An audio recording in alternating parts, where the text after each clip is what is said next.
Here. Well,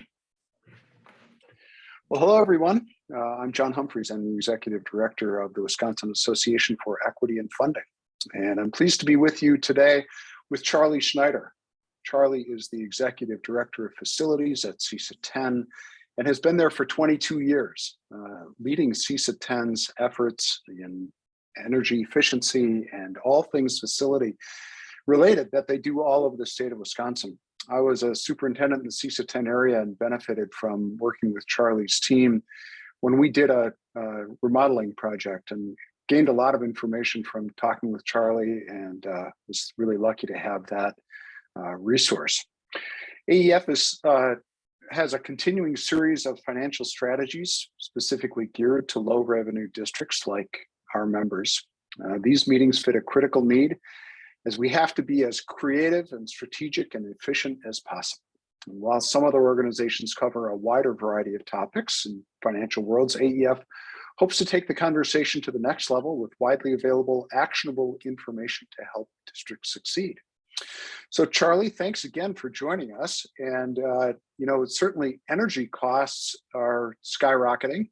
So it's really a timely topic for our discussion. And I look forward to hearing all the things that you're going to share with us today. Great. Thanks for having me, John. Appreciate it. And Kent and Dave, if you guys have any questions, please just spout them out. Let's make this more conversational. I've got a few slides, but if we don't get to them, but we answer your question, that's even better from my point of view. So I'll get into it. But like I said, if you have any questions along the way, don't hesitate to ask. So you guys all know these, but trends right now, we got rising operating costs, escalating energy costs, thinking more and more about environmental stewardship kind of things, and then looking for some creative funding options. When I prepare for a presentation like this, I often look back at presentations that I've done in the past and steal some images or maybe some quotes or something like that from those presentations. Interestingly enough, I stole that whole slide from a 2009 presentation that I did for WASBO in the spring of 2009. So I thought that was interesting, but it fits perfectly with today as well. So one of my favorites, Albert Einstein, this happens to be the Einstein Memorial in Washington, D.C., which is right across the road from the Vietnam Veterans Memorial, right across the road from Vietnam and between Vietnam and Lincoln. But Albert said we can't solve problems by using the same type of thinking we used when we created them. And I think that's very important for things as we think about energy these days and how the world has changed in the last 6 months to a year. So we're going to talk first about some things that you can't control, or let's say mostly can't control. If you look at the right side of this slide, see if I can get my pointer in there. In this area here, this is electric trading, wholesale trading from March to present. And see how much more volatile it is than it was back, let's say, in May of 2019 or June of 2019. We're trading electricity for $120 a megawatt hour back early June. Good news is it's settled back down a little bit now, but nonetheless, much more volatile than it has been for quite some time. Natural gas kind of doing the same thing.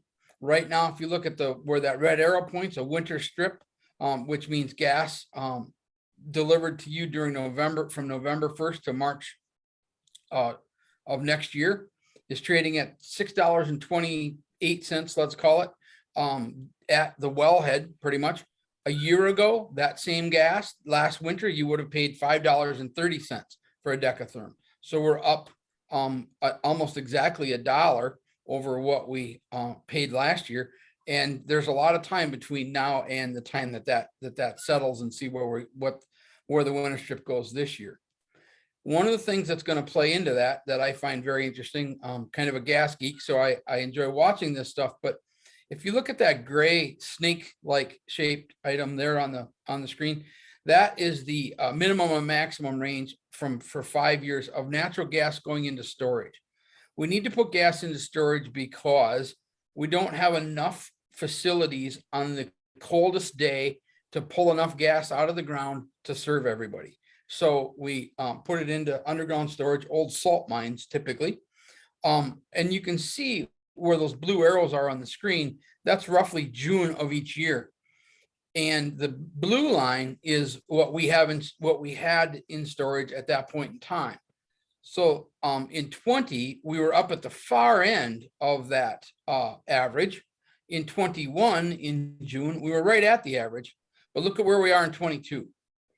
So what that means is throughout this summer, we're going to have to put more and more gas into storage and throughout the winter, so that hopefully we can start the winter at that pretty close to that 5-year average. If we don't, it will be an expensive winter. And that will feed into this. Yet when you look at the rig counts right now, rig counts in the US are down. It's interesting to see this and watch it where it goes. By the way, this is from the US Energy Information Administration. Happy to share the link with you if you want to become a gas geek like I am. Another thing to look at here is the weather, and summer weather is more and more important as we move forward in the gas business over the last 5 to 10 years, as we're doing more peaking with natural gas. Used to be we did almost exclusively with coal and nukes. Now we're doing a lot more with natural gas. So that affects our market as well. And then if you look at our temperature outlook, this is the 6 to 10, but the further outlook looks even this bad, or maybe even a little bit worse. So we're looking for a lot of above normal temps, which will again keep gas prices up. So volatile market, near term, midterm. I'm thinking this year, next year for electric and gas. Now, your electric in Wisconsin is a little bit more regulated, but nonetheless, those prices are going to stay up. I believe not come back down for a year to 2 years, maybe. So things you can control, or at least mostly can control. One of the things that we look at is, remember this from your old psychology class in high school, right? Maslow's hierarchy of needs. The bottom blue, darker blue tier are the simpler things to do, if you will. Fix what's broken, clean what's dirty, optimize existing, and then do low cost, no cost measures. The middle, that's where you're making a bigger investment. That's where you're investing in new equipment. And then at the top, go after those renewables. Now, for purely energy efficiency reasons, from my point of view, this is how I would invest my money. You as an administrator would look at this maybe differently, right? There's political reasons why you might want to install renewables. There's political pressure, if you will, from people in the community. And that's great. But we look at it from this point of view, and I'll go through it from that point of view. This happens to be a screen on a unit ventilator filled with gunk. So you can imagine how much air is getting into that unit, how much fresh air. If you have a small layer of dust on a coil, it's going to reduce the efficiency of that coil by 20%. So note for yourselves, go home tonight and vacuum off the coils on your refrigerator at home. A guy who I'll quote later in this presentation, he said that if everybody on Earth Day vacuumed the coils on the refrigerator, the utilities would see it the next day in how much power they needed to produce, because we would all use that much less power. Here's a bank of filters. One of these isn't like the others. And we need to keep those filters clean and better airflow, better air quality. These barely qualify as filters these days because with COVID, we want to go to a MERV 13. This is probably a MERV 6 or a MERV 7. We'll talk about that a little bit more later. So it's simple. Dirt is bad. It reduces heat and cooling transfer. It reduces the life of your equipment, and it reduces the efficiency of your equipment. So now is the time during the summer. If you have summer workers, those kind of things, clean all those coils. Clean the coils on any equipment, especially that's outside, cooling equipment, heating equipment, your refrigeration equipment for your kitchen, those kinds of things. Those coils are very important, and you will notice a difference when you clean those coils off. On to lighting. This happens to be a school down in the southeastern part of the state. This was taken in the summer at about 7 o'clock at night, or excuse me, about 9 o'clock at night. And you can see all the lights in the building are on. For what reason, I have no idea. But this is something very simple that we can save a lot of money by doing, and seems intuitive to me, and I think to most people, but for some reason, the lights are all on. Here is part of a fix what's broken. If you can see this actuator right here is supposed to be connected to the end of this shaft. So this air is coming up out of this air handling unit that's below, and it's going this direction, but that shaft is connected to a damper. It might be open, it might be closed, but literally in the control system, it will move that shaft and say that damper is open or that damper is closed. I will guarantee you it does not magically open or close that damper, so the air either doesn't get there at all or it's always getting there. Again, fix what's broken. Very simple, but those are the kinds of things that really make a difference in comfort, and therefore and then save energy savings as well.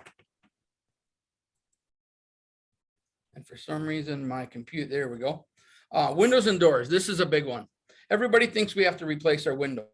A lot of your windows are aluminum frames, so they're not going to rot.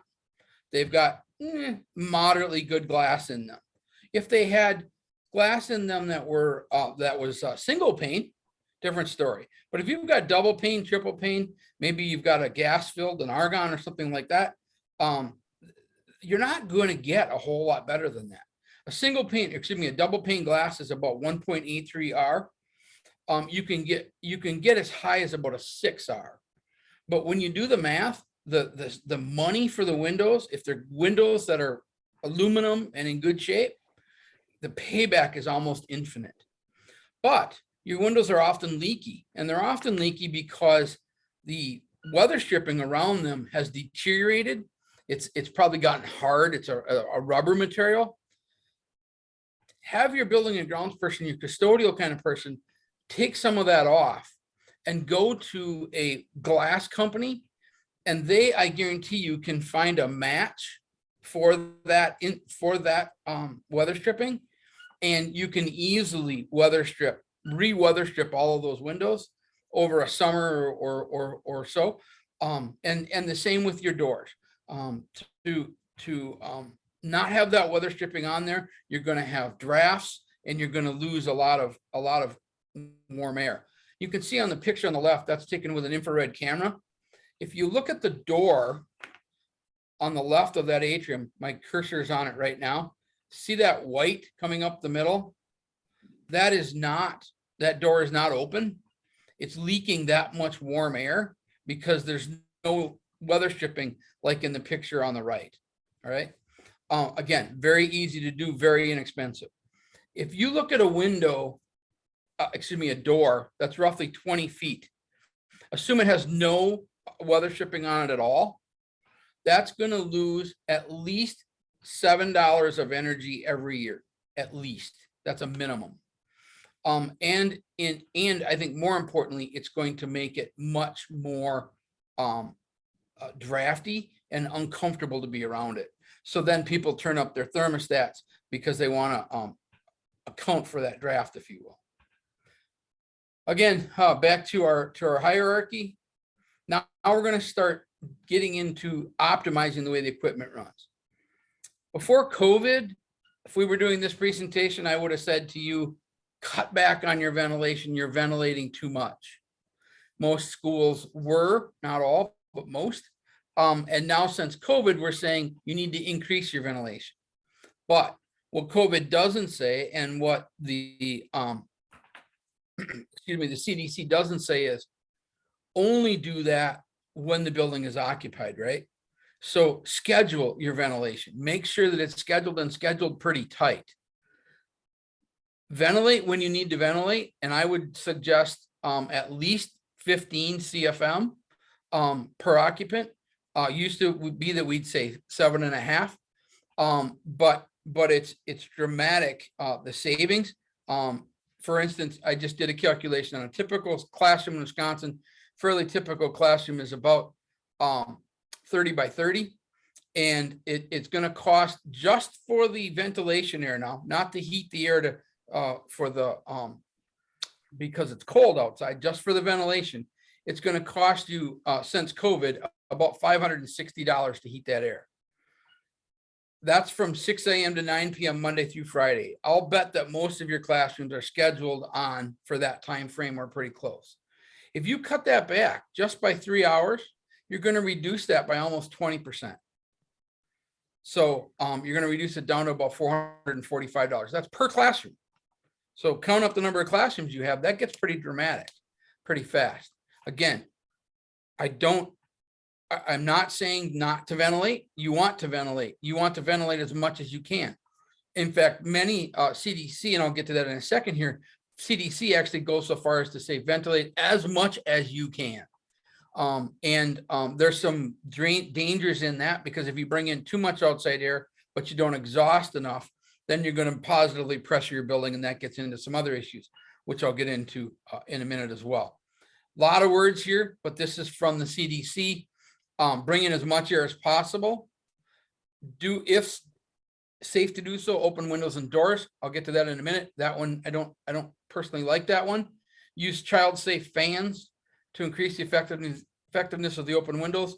And then it goes into other reasons why you should do this. And like I said, I'm not going to read them all, but from my point of view on the windows, your system was designed with the windows closed to ventilate your building appropriately.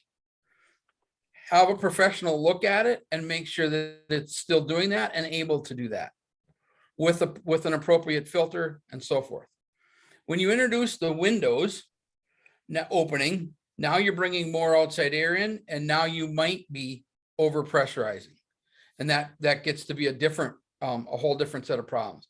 But to me, more importantly, in most buildings, if you look, you have the air coming into the room high, and depending on the system, you might have the air going out of the room, the exhaust air, if you will, the return air high as well, or it might be down low, or it might go out through a grill in the door.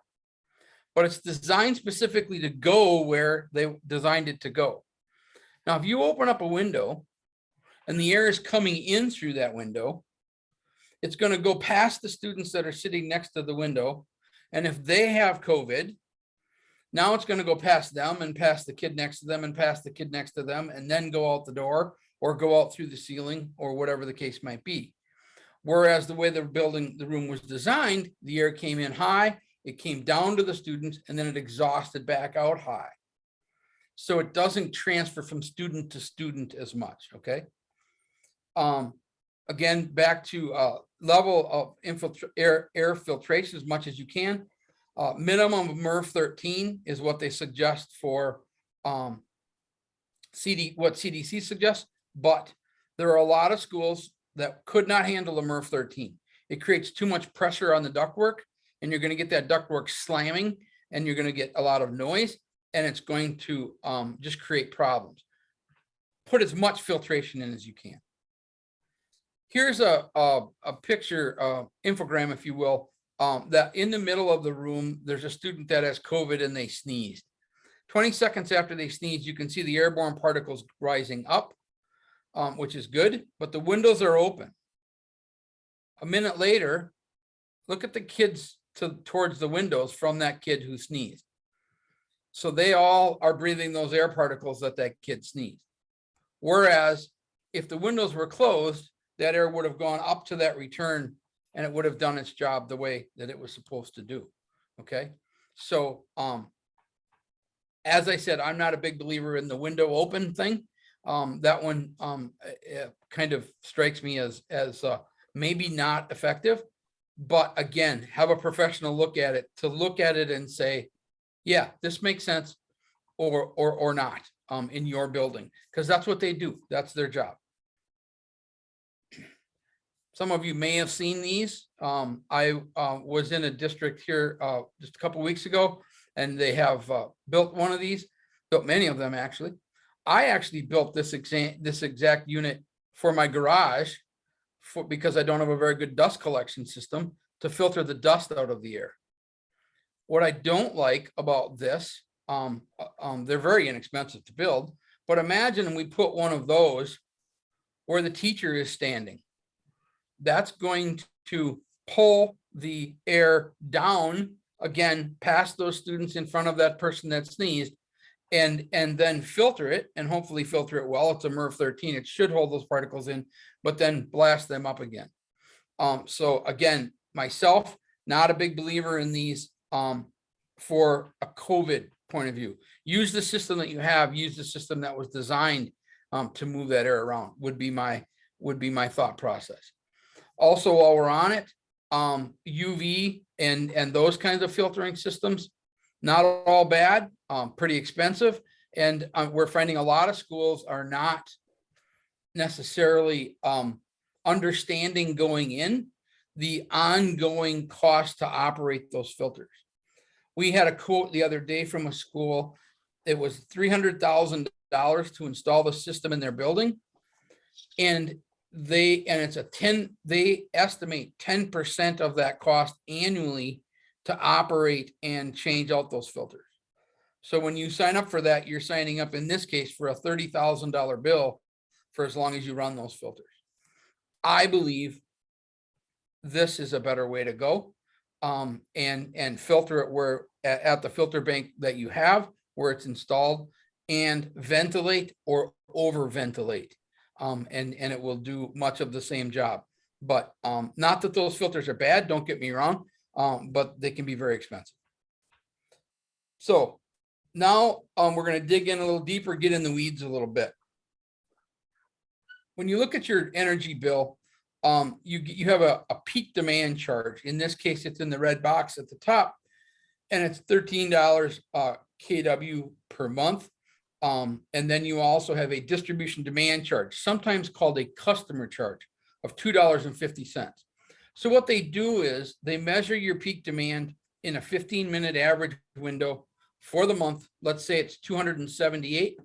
They're going to charge you $13 times 278 plus whatever you peak for the year.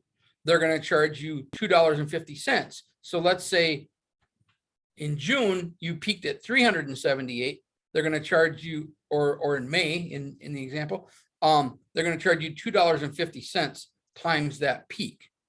And that $2.50, that peak stays with you for 12 months. All right.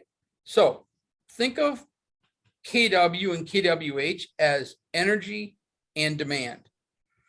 Demand is like speed, like your speedometer, right? You're going 70 miles an hour instantaneously. That's what you're doing. But over time, you're going to travel a distance and you're going to go 12 miles in that few minutes that you were going 70. That's energy or kilowatt hours. All right. So your speed is your instantaneous.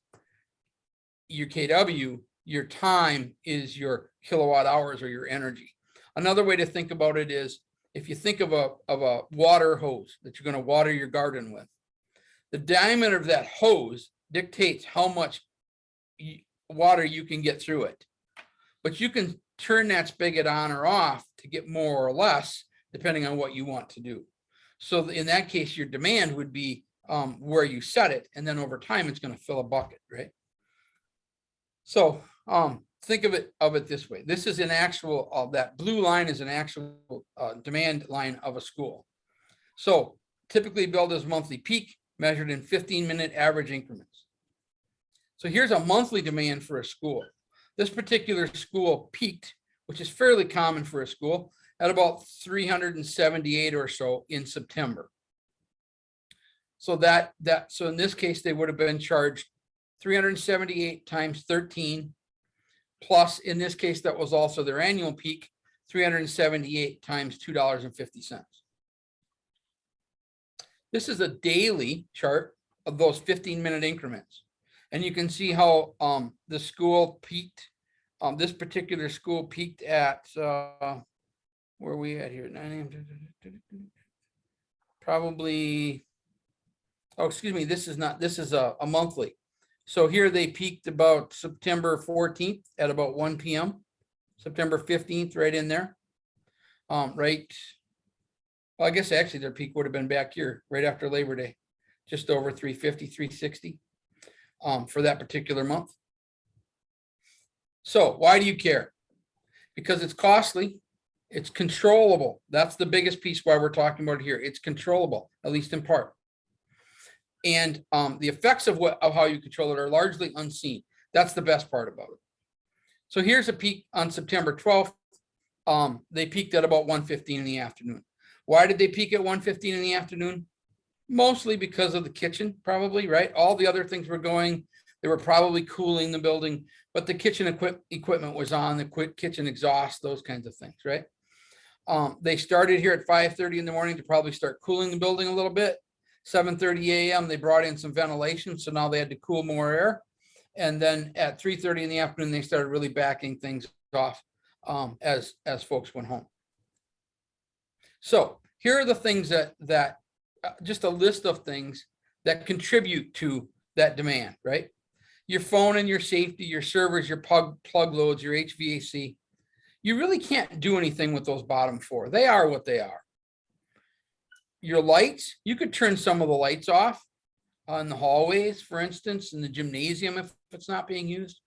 The welders, you're going to have your class, right? So you got to have those welders, but we'll touch on that more in a minute.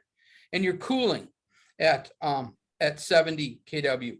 And the one that isn't in here is your kitchen booster heater. Depending on the size, if that's electric, it could be anywhere from 5 to 50 kW. So it really varies, but we'll talk about that more in a minute. Oh, there it is, popped in, boom. This one happens to be 18 kW. So now we're back to Tuesday. Is there anything that you could do from that list here that could reduce that peak, to reduce that peak that you created there? And the answer is yes. This is the bill. I won't go into it in great detail, but you can see there the customer demand and the on-peak summer. So it costs them about $6,000, almost exactly, for demand for that particular month. So that's a big part of their bill. Their energy was only about $5,000. So it's almost half of their bill. So here's an example. So actually, this is a real story, happened down in Chicago. For months, this school was peaking on the first Tuesday of the month at about 1:30 in the afternoon. They couldn't figure out why. Well, they worked on it, couldn't figure it out. Finally, the company that they were dealing with said, we're going to bring a bunch of people into the building, and we're going to have them stationed around the building at 1 o'clock, and we're going to try to see what happens at 1 o'clock in the afternoon. They did. They were in the building, they were looking around. They didn't see anything happen, but somebody happened to look out and the football field lights are on. They walk out onto the football field, and here's the football coach eating a sandwich, sitting in the bleachers with the lights on. And the administrator said, what are you doing? He said, well, I do this every first Tuesday of the month. I have my sandwich and I make sure that the lights are on, so that the lights all work, so that when it gets to be football season, I know the lights work and I'm ready to go. And the administrator said, well, okay, let's talk about that a little bit. So there was 4 poles, 10 lamps on a pole, 1,000 watts a lamp. KW is 13 for the summer, like we said, and 250 for the customer demand.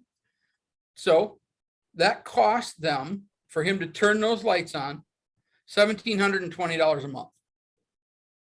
So the football coach, or the administrator, said to the football coach, tell you what, instead of us paying $1,720 a month to do that, we'll bring in an electrician 2 weeks before the football season starts, and we'll have them check all the lights out and make sure everything's fine. Because that's a lot of savings over the year. Other big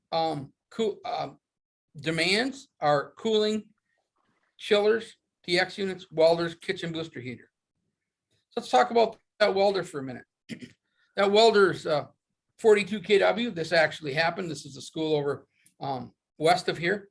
For 20 some years, the shop teacher had welding class at 1 o'clock in the afternoon. Well, it coincided with when everything else was on, right? I was actually teaching a class, how to teach kids about energy. And the shop teacher was in the class and he said, really? When looking at this, he said, well, I can change that. What can I do? He moved his shop class from right after lunch to down here, earlier in the morning or later in the afternoon. So he took that peak off right here because those welders weren't on at the same time the kitchen equipment was on. So he had his class in here. So now the graph would come up maybe like this, but it didn't create or contribute to that peak. That saved over $5,000 just by doing that with his welders. That was it. So it is controllable. The example of the football field, obviously a little bit wild, not something that usually happens, but this example is real. And it could be something that you could easily change and easily do. So Charlie, I just want to Yep. reinforce this for a second. It sounds like there's a big, one of the big issues is what your peak demand is. And if you try to identify those things that are contributing to your peak demand and move those things so that your peak isn't as high and you have a sort of a flatter energy use, you're going to save quite a bit of money. Exactly. If we can take this top off, everything above that red line, and still use the energy that's in there, but use it at a different time, right? We're going to save the difference between wherever that red line is, go vertical to the blue line, whatever that demand is. In this case, with the welders, it was 42 kW. Yeah. So 42 times 1550 times 12. Yeah. Right. Now, the other question I had, and I never got to this point, but I think we've talked about this. You actually can get an app on your phone, or you can do something on a website with your power company in most cases to see what your demand is minute by minute, right? Yes. And in fact, I'd have to check to be sure, but if you guys are interested, Focus on Energy actually did a program this spring, and I think they're doing another one this fall, and I don't know if they're looking for other participants or not, but they actually pay to have that installed at your school. And it's a student, hopefully a student run kind of thing where they get the students involved, and they'll have a day where if the student, maybe they'll compete against 4 other schools. If the students, if your students win that, they might get $1,000 for their club, right? Cool. And it helps the students, the teacher and the students to understand, if you will, what's going on. And you can watch that live. And the energy geeks that we are here, we'll be in a meeting in my office and we'll have that on the screen behind me, and somebody will just be watching it, and oh, they peaked right there. What did they do? And then it came off again, and you can watch it live, and you can do that on your phone as well. So absolutely. And many years ago, when I worked for a subsidiary of Excel Energy, one of my customers was a university down in Northwest Iowa, and that was the first time that I ever saw it. This was back in it would have been 95. They had at their power plant, they had a demand meter on the wall, and of course it was a long time ago, so it was an old it looked like an LED clock kind of thing. And it was just kept rolling, and when it got to 100, it started, or actually when it got to 90, it started to beep, because he had a deal with the power company. If he went too high, they were going to penalize it every day. There's a rate kind of like that Excel has, but this was every day. And so he always was watching that. So you could do that. And again, the savings are dramatic. And in the case of this welding class, the welding teacher said, I don't care if I teach it at 10 o'clock in the morning or at 1 o'clock in the afternoon. Right. In fact, maybe 10 o'clock in the morning is better. My shop's maybe cooler. But he didn't care, but nobody knew. The scheduling people didn't know, nobody had any idea.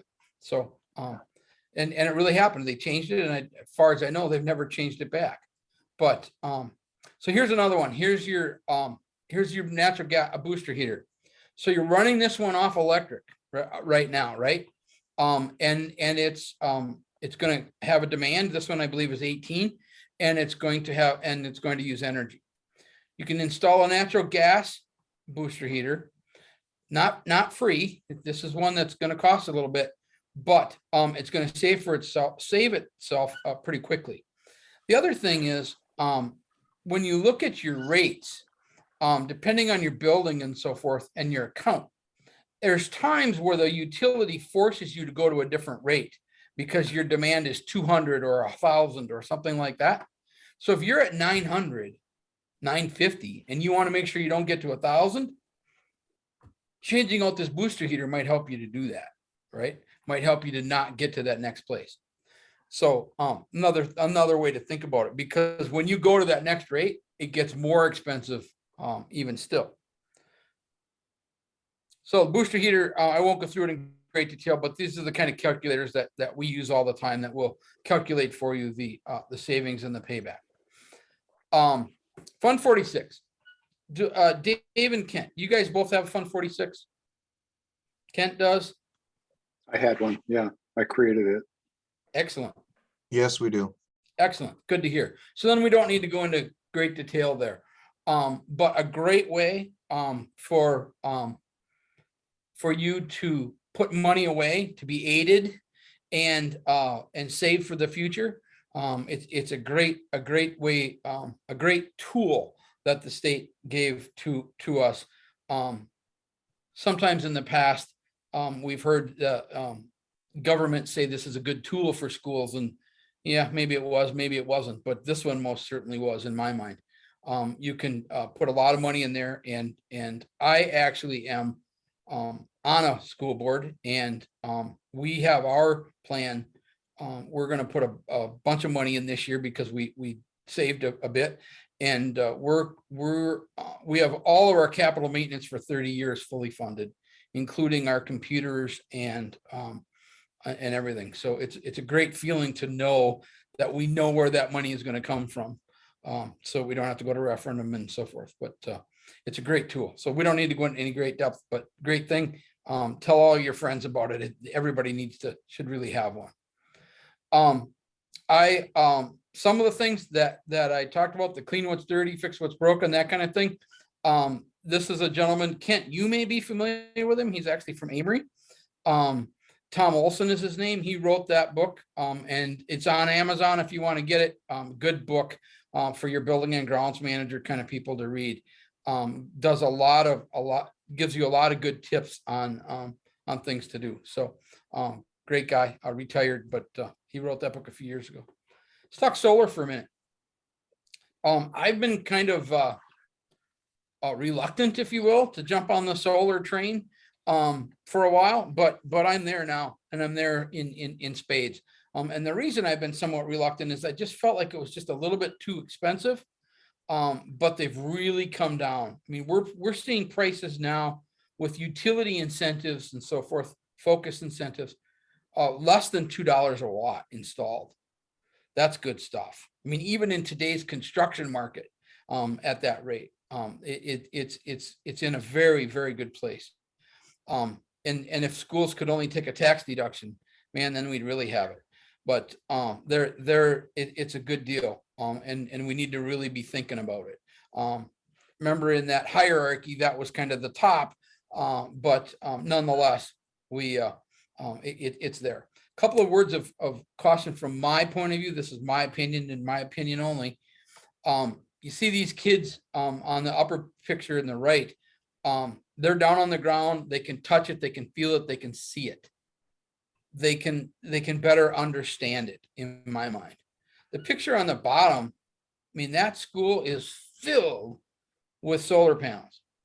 But would you let your students up on that roof to touch it, see it, feel it?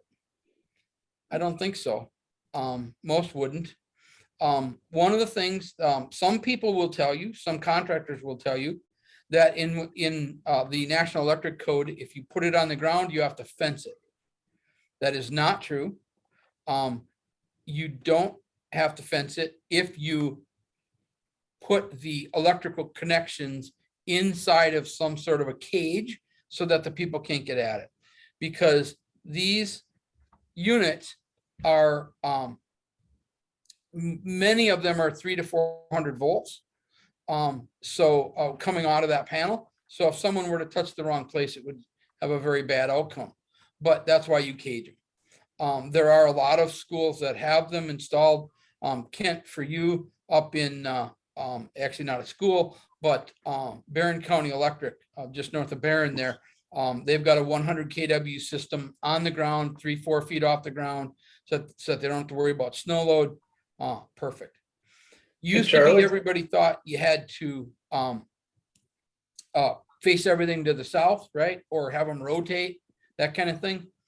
As you drive around the country now and see these more and more utilities are installing them, they're putting them to the west. They're putting them to the east, the south, so that they can get power from them at the time when they're peaking, when they need the load the most, right? Because most people don't install battery backup systems with a system this size. So that power is either going to get used in your building or it's going to go off to the grid. But if you put them to the west, for instance, you're going to get a more production in the afternoon, to the east more in the morning, that kind of thing. So it's okay when people say, well, we don't have a good clear shot, to the sun in the morning or at noon. So it wouldn't work here. Actually, it would. Maybe then you face them to the west, that kind of thing. The utilities have great buyback rates right now.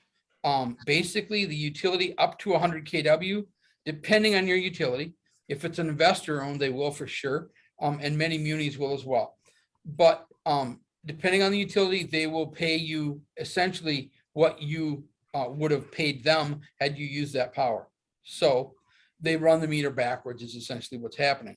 So if you're paying 11 cents right now, a kilowatt hour, which is pretty common, and that system is producing a kilowatt hour, you're using it off your system instead of off of theirs, essentially you saved 11 cents because you're not paying it out to the utility.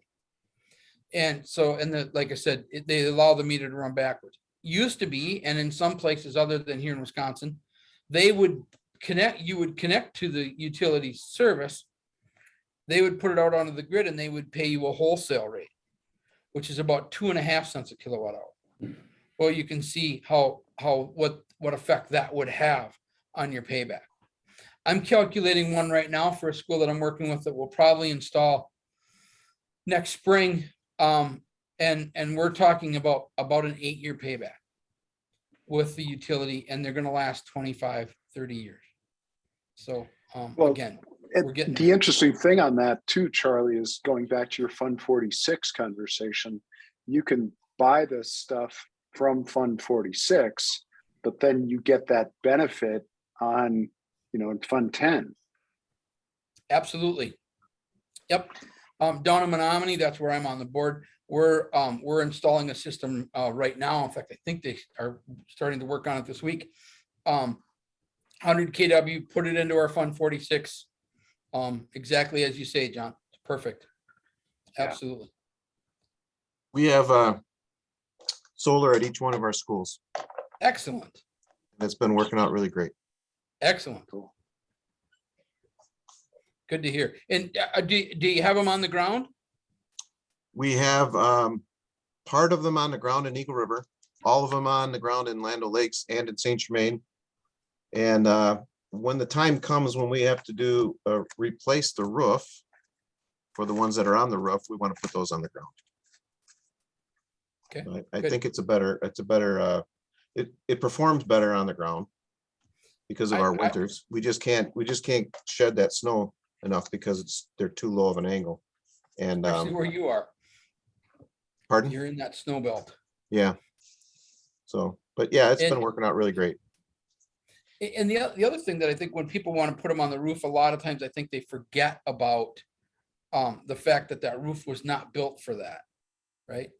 And remember a couple of years back, maybe 3 or 4, we had a lot of snow up here, and a few schools, their roofs failed, right? And one of the schools where the roof failed, it failed right next to that high gym wall. And it used to be that they didn't design that low wall for drift load, that it was just whatever that had to be, that's what it had to be. Well, what this was built in the 50s and 60s. What they figured out over time is that as that snow comes off that high roof, it falls onto that low roof. And so the first 10 to 12 feet on that low roof needs to be designed to carry that additional snow load, right?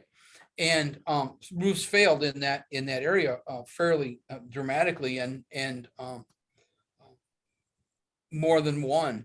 And that really told me about the solar as well, right? Because if you're putting the solar panel up, you need to have a structural engineer look at it just from this weight of the panels, but they also need to think about what that's going to do to the snow load. Because that snow, where those on that upper right picture where that young man is standing there, that's not going to blow out of there really easy once it falls off of that panel, right? Because of the way that, you know, the wind just doesn't get down in there. So that load's going to hold there. And if you're up in the snow belt, that could be dramatic on your roof. And I don't think a lot of people think about that. And I wonder, I hope that they do think about it. And I don't know, to me, again, get it down on the ground, people can see it, and your community can see it as well, and be reminded of what you're doing, rather than I think one thing that schools are guilty of is we don't do a good enough job of telling our communities the good things that are happening. And the people in the naysayers, if you will, the people that say public education is broken, I don't think they hear the good things enough. And that's the kind of thing that, put it out in front of your building, and the people that drive by see it and understand it. And my goal has always been that young man standing there on the right. Maybe he's the guy that's going to figure out how to make that panel 80% efficient instead of 20% efficient. And imagine what that would do to our country, what that would do to solar power, because right now that's about where they're at. But so enough of my sandbox, of my soapbox on solar. So I couldn't do this without a little bit of a commercial for what CESA 10 does. We do referendum planning, long-term facility audits, environmental project consulting, construction management, owner's rep, environmental health and safety, energy management, natural gas, and we also run the Focus on Energy program for the state. Won't go into it in any more depth than that, other than if you need something facility-wise, give us a call. We've got a lot of stuff going on. Right now, we're managing about $80 million in projects across the state. Now you're saying stop, so I will. Enough of a commercial. And with that, I'm out of here. But if you have any questions, I'm happy to answer them. Just an aside on the questions. The young lady on the left is getting married next week. The young lady in the middle is my daughter, and the young man on the right has those 4 fingers on that hand are filled with national championship football rings.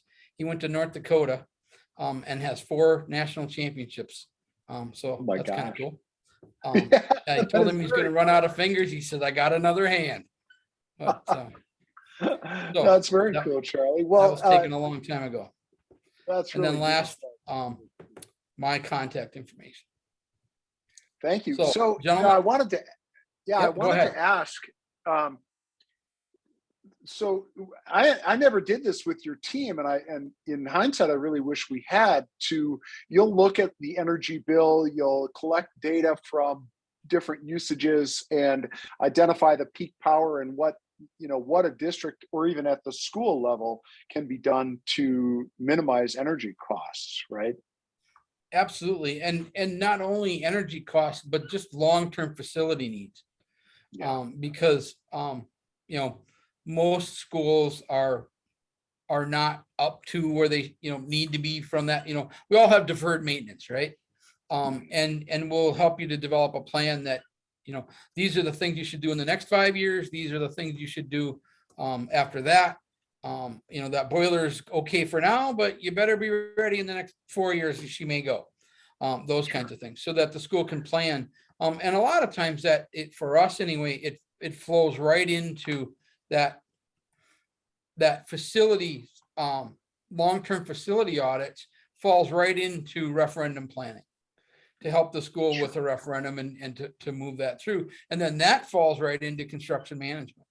So like right now, for instance, we're working with the school district of Augusta, and we did a $1.2 million outdoor upgrade on their football field, their track, bleachers, those kinds of things. And now we're working referendum this fall. We'll probably be around 15 million. They're going to add an auditorium. They're going to add some classrooms, a gymnasium, those kinds of things. When that passes in November, then we'll move right into construction management. So we will have been there. We will have had a construction trailer there, if you will, for probably 3 to 4 years in total. Yeah. By the time Yeah. we're done. Well, I know I had such good experiences on the things that we did work with your team on. If you have that and information on focus for energy and that measuring peak demand and having student involvement, shoot me that and I'll include that in the materials that I post for folks. Any other questions, Dave, Kent? I think I saw Cheryl on as well. Nothing here. Good, Very good Kent. presentation. Thank you. Yeah, well, and I know, Charlie, you've got 10 million more topics you could talk about. And I really appreciate the hour you spent with us. This is, to a certain extent, some low-hanging fruit and probably a couple more things that you could shoot out there. And I'd love to have you back for another conversation where we talk about other topics. So if you can find time in your busy schedule, AEF would love to have you back. Thank you so very much for your time and background. We'll make it happen, and apologies for as long as it took to make this one happen, but we'll see if we can make it happen quicker next time. That's super. Thanks again. Thanks everybody for joining us. I'm going to stop the recording now and we'll just hang out for a minute and I can get a couple more details. Thanks again.